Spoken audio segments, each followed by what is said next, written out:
হে বিশ্বাসীগণ, যুদ্ধে নামার আগে শত্রুর মোকাবেলায় পুরো প্রস্তুতি গ্রহণ করো।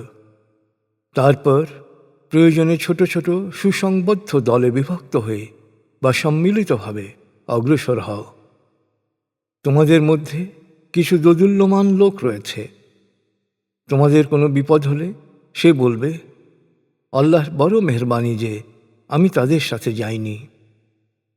আর তোমাদের প্রতি আল্লাহর রহমত বর্ষিত হলে তারা বলবে, হায়, আমিও যদি তাদের সঙ্গে থাকতাম, তবে আমিও এই বিশাল সাফল্যের অংশীদার হতাম।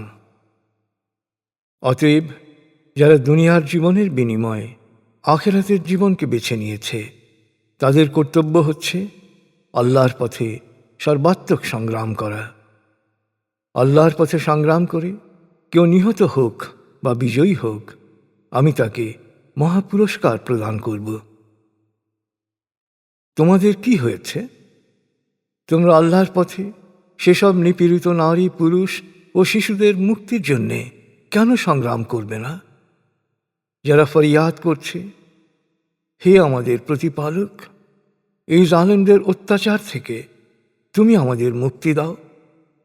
তোমার পক্ষ থেকে আমাদের মুক্তির জন্যে একজন সাহায্যকারী ও উদ্ধারকারী পাঠাও। যারা বিশ্বাসী তারা আল্লাহর পথে সংগ্রাম করে, আর যারা সত্য অস্বীকারী তারা যুদ্ধ করে অন্ধ অপশক্তির পক্ষে। সুতরাং তোমরা শয়তানের বন্ধুদের বিরুদ্ধে সর্বাত্মক সংগ্রাম করো। নিঃসন্দেহে শয়তানের চক্রান্ত সবসময় ভঙ্গুর। তুমি কি তাদের দেখনি? তাদের বলা হয়েছিল, অন্যায় ও সহিংসতা থেকে তোমরা অস্ত্র সংবরণ করে রাখো, নামাজ কায়েম করো, যাকাত আদায় করো। এরপর যখন আল্লাহর পথে যুদ্ধের নির্দেশ দেওয়া হলো, তখন তাদের একটি দল আল্লাহর বিরাগ ভাজন হওয়ার ভয়ের মতো ভয় বা তার চেয়েও বেশি ভয় করতে লাগল প্রতিপক্ষের মানুষদের। তারা বলল, হে আমাদের প্রতিপালক, কেন আমাদের উপর অন্যায়ের বিরুদ্ধে যুদ্ধ ফরজ করলে? আমাদের আর কিছুকাল অবকাশ দিলে না কেন? হে নবী, তাদের বলো, পার্থিব ভোগ বিলাস খুবই সামান্য ব্যাপার। আখিরাতি আল্লাহ সচেতন মানুষের জন্যে অতি উত্তম। সেখানে তোমাদের ওপর চুল পরিমাণও অবিচার করা হবে না। তোমরা যেখানেই থাকো না কেন, এমনকি সুউচ্চ সুদৃঢ় দুর্গে অবস্থান করলেও মৃত্যু তোমাদের পাকড়াও করবেই। তাদের ভালো কিছু হলে তারা বলে, এটা আল্লাহর কাছ থেকে তার রহমত। আর খারাপ কিছু হলে, হে নবী, ওরা বলে, এটা তোমার জন্যে হয়েছে। ওদের বলো, ভালো মন্দ সব কিছুই আল্লাহর কাছ থেকে। হায়, যারা এই সহজ সত্যটুকু বোঝার জন্যে সহজাত বিচার বুদ্ধি প্রয়োগ করে না, তাদের পরিণতি কি হবে? হে মানুষ, সত্য এই যে তোমার যা কিছু কল্যাণ তা আল্লাহর রহমত, আর যা কিছু অকল্যাণ সব তোমার কর্মফল। হে মুহাম্মদ, আমি তোমাকে সমগ্র মানব জাতির জন্যে রসুল হিসেবে পাঠিয়েছি। এ কথার সত্যতার জন্যে এক আল্লাহর সাক্ষ্যই যথেষ্ট। অতএব যে রসুলের আনুগত্য করে সে আল্লাহরই আনুগত্য করে, আর যারা তোমাকে মানতে অস্বীকার করে তাদের তত্ত্বাবধান করা তোমার কাজ নয়। তারা বলে, আমরা তোমার অনুগত। তোমার কাছ থেকে চলে যাওয়ার পর রাতে তাদের একটি দল তোমার দিক নির্দেশনার বিরুদ্ধে সলা পরামর্শ করে। তারা যা রাতে পরামর্শ করে আল্লাহ তা সবই লিখে রাখছেন। তাই তুমি তাদের কোনো পরোয়া করো না, আল্লাহর উপর ভরসা করো। ভরসার স্থল ও কর্মবিধায়ক হিসেবে আল্লাহই যথেষ্ট। এরপরও কোরআনকে অনুধাবন করার জন্যে ওরা কি গভীর ধ্যানে নিমগ্ন হবে না, বা ওদের সহজাত বিচার বুদ্ধিও প্রয়োগ করবে না? কোরআন যদি আল্লাহর কালাম ছাড়া অন্য কিছু হতো, তাহলে এর মধ্যে অনেক অসঙ্গতি থাকত। যখন এরা শান্তি বা যুদ্ধ সংক্রান্ত কোনো গোপন বিষয়ে কোনো ইঙ্গিত পায়, তখন তা রটনা করে বেড়ায়। অথচ তারা যদি বিষয়টি রসূল বা দায়িত্বশীল কারো নজরে আনত, তবে তাদের মধ্যে যারা তথ্যাভিজ্ঞ তারা বিষয়টির যথার্থতা নির্ণয় করতে পারত। আসলে তোমাদের উপর যদি আল্লাহর অনুগ্রহ ও রহমত না থাকত, তবে অল্প কয়েকজন ছাড়া বাকি সবাই শয়তানের আজ্ঞাবহ হয়ে যেতে। অতএব আল্লাহর পথে সর্বাত্মক সংগ্রাম করো। তুমি শুধু তোমার নিজের জন্যেই দায়ী। আর অবশ্যই বিশ্বাসীদের যুদ্ধে উদ্বুদ্ধ করো। হয়তো আল্লাহ শিগগিরই সত্য অস্বীকারীদের শক্তি খর্ব করে দেবেন, কেননা আল্লাহ শক্তিতে প্রবল, শাস্তি দানে কঠোর। কেউ ভালো কাজে উদ্বুদ্ধ বা সহযোগিতা করলে সে কল্যাণের ভাগী হবে, আর যে মন্দ কাজে প্ররোচিত বা সহযোগিতা করবে সে শাস্তির অংশীদার হবে। নিশ্চয়ই আল্লাহ সব বিষয়ে নজর রাখেন।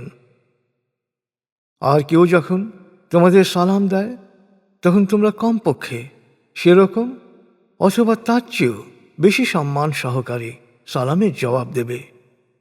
নিশ্চয়ই আল্লাহ সব বিষয়ই হিসাব গ্রহণকারী। নিশ্চয়ই আল্লাহ ছাড়া কোনো উপাস্য নেই। মহাবিচার দিবসে তিনি তোমাদের সবাইকে একত্র করবেন, এতেও কোনো সন্দেহ নেই। আল্লাহর কথার চেয়ে সত্য কথা আর কি হতে পারে? তোমাদের কি হয়েছে?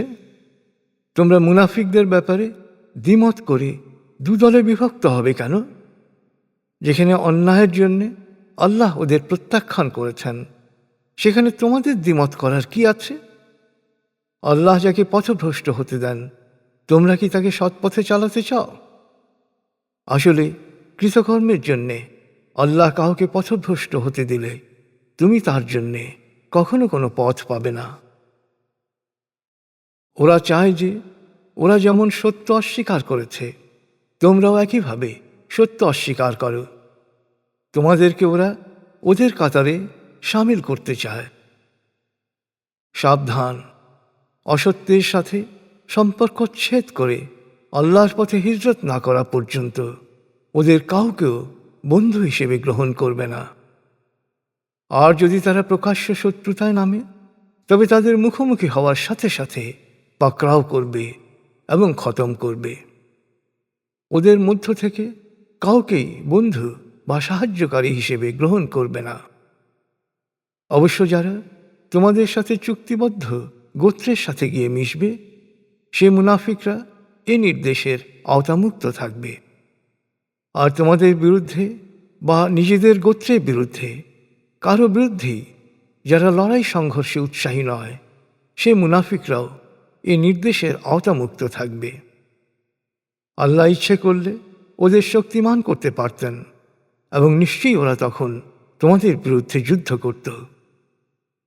সুতরাং ওরা যদি তোমাদের থেকে আলাদা হয়ে যায়, তোমাদের বিরুদ্ধে যুদ্ধ থেকে বিরত থাকে এবং তোমাদের প্রতি শান্তির হাত প্রসারিত করে, তবে ওদের কোনো ক্ষতি করার অনুমতি আল্লাহ তোমাদের দেননি।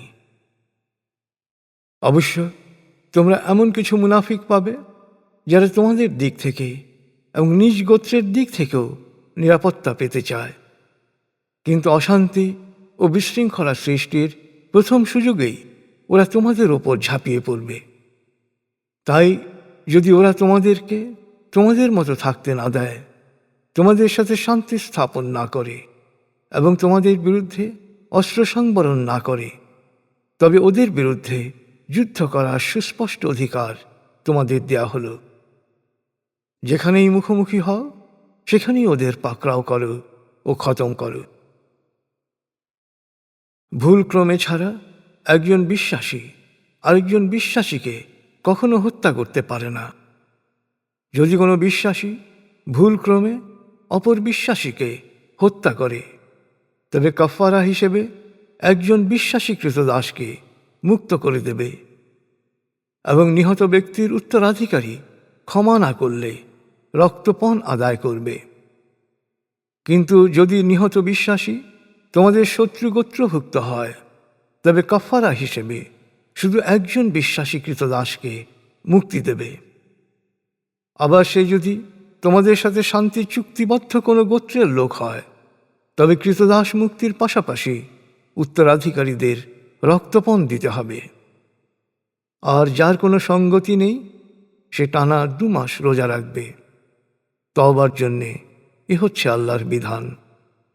নিশ্চয়ই আল্লাহ সর্বজ্ঞ প্রজ্ঞাময়। আর ইচ্ছাকৃতভাবে জেনে শুনে কোনো বিশ্বাসীকে হত্যা করলে তার শাস্তি হচ্ছে জাহান্নাম। সেখানে সে থাকবে চিরকাল। আল্লাহর লানত তার উপর।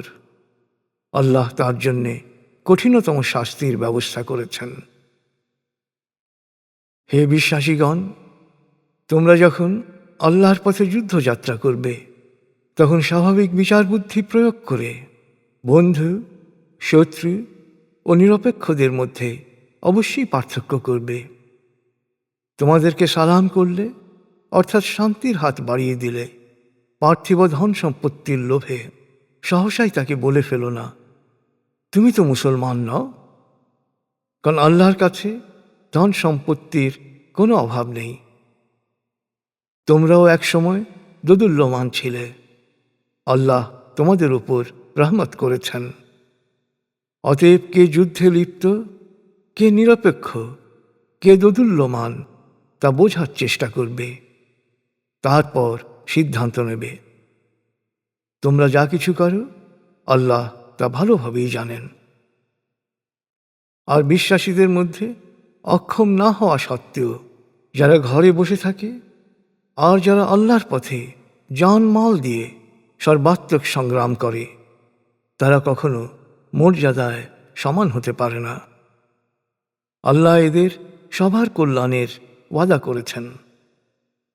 কিন্তু ঘরে বসে থাকা বিশ্বাসীদের চেয়ে জানমাল দিয়ে সর্বাত্মক সংগ্রামে লিপ্ত বিশ্বাসীদের মর্যাদা অনেক উপরে। মহাপুরস্কারের ক্ষেত্রে জানমাল দিয়ে সর্বাত্মক সংগ্রামকারীরাই শ্রেষ্ঠত্বের অধিকারী হবে। আল্লাহর পক্ষ হতেই সকল ক্ষমা, দয়া ও মর্যাদা। আল্লাহ অতীব ক্ষমাশীল, পরম দয়ালু।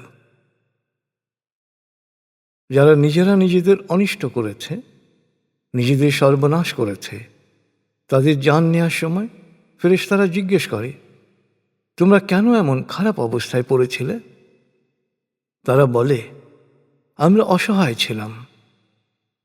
ফেরেশতারা বলে, কেন? আল্লাহর জমিন কি অনেক প্রশস্ত ছিল না? তোমরা কি এই জনপদ ছেড়ে অন্য জনপদে হিজরত করতে পারতে না? ওরাই বাস করবে জাহান্নামে, আর বাসস্থান হিসেবে তা কতই না নিকৃষ্ট।